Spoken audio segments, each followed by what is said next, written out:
Today, we're talking about intermittent fasting, and not just as another trendy health hack, but as a powerful, practical approach to serious weight loss and long-term health. Here's the surprising part. Intermittent fasting isn't complicated. In fact, it might be one of the simplest things you can do. It's extremely cheap. Actually, it's free. You're not buying special products. You're not investing in expensive programs. If anything, you'll notice your grocery bill shrinking. And effort? That's the interesting twist. You're not really doing something. You're avoiding something. You're simply not eating during certain periods of time. Think about how much of your day revolves around food, planning meals, cooking, cleaning, snacking. Now imagine freeing up all that time. What would you do with those extra hours? But the benefits don't stop there. Fasting can help you live longer. It supports your brain, improves cognitive function, elevates your mood, and reduces your risk for a wide range of diseases. Sounds almost too good to be true, right? Of course, there are a couple of drawbacks, and they're almost ironic. You might lose so much weight that your clothes no longer fit. That means buying new ones. And because you're not constantly cooking or eating, you suddenly have more time than you know what to do with. On top of that, spending less on food means you may end up with extra money. Funny problems to have, but still, things you will notice.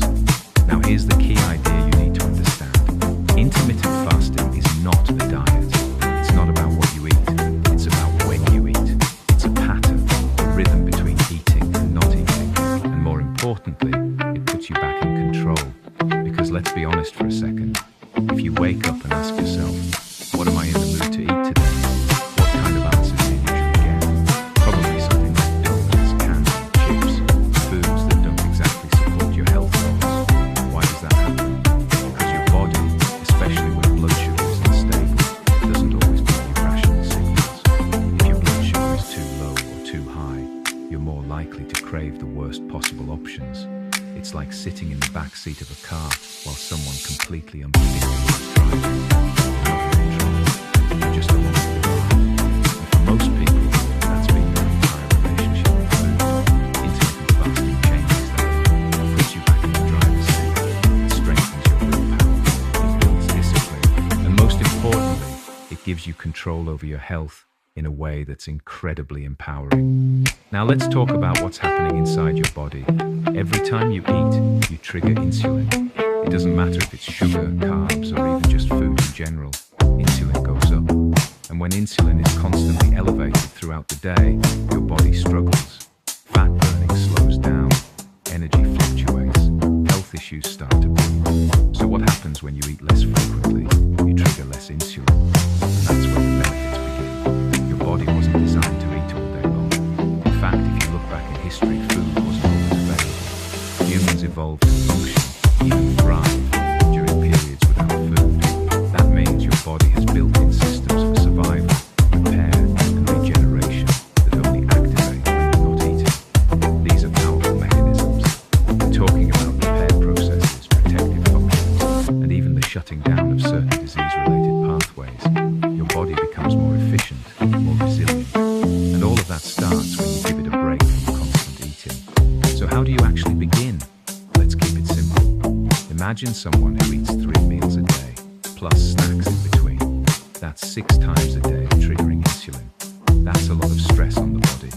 Step 1 is easy.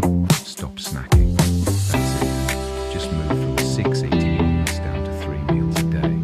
Give your body space between meals. Once that feels comfortable, the next step is to remove breakfast. Now this might sound difficult at first, but here's something interesting.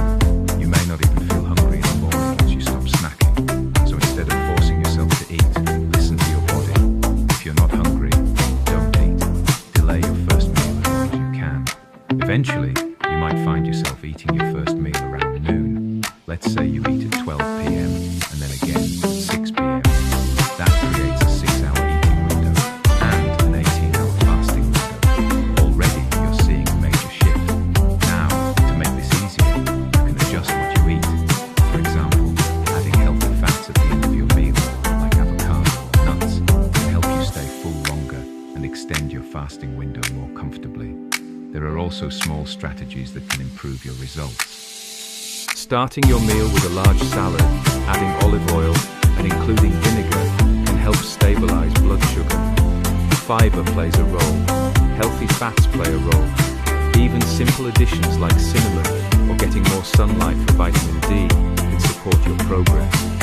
As you get used to this routine, you can take it further. Instead of a 6-hour eating window, you can compress it to 4 hours. For example, eating at 2 p.m. and 6 p.m. Now you're fasting for 20 hours. And yes, you'll likely notice even more fat loss. Once that becomes comfortable, there's another level. OMAD, 1 meal a day. This is exactly what it sounds like. You take your 2 meals and combine them into one large, nutrient-dense meal. Now you're fasting for about 23 hours. This is where things get even more powerful, especially for your immune system, brain function, and overall repair processes. Here's a small tweak that can make a big difference.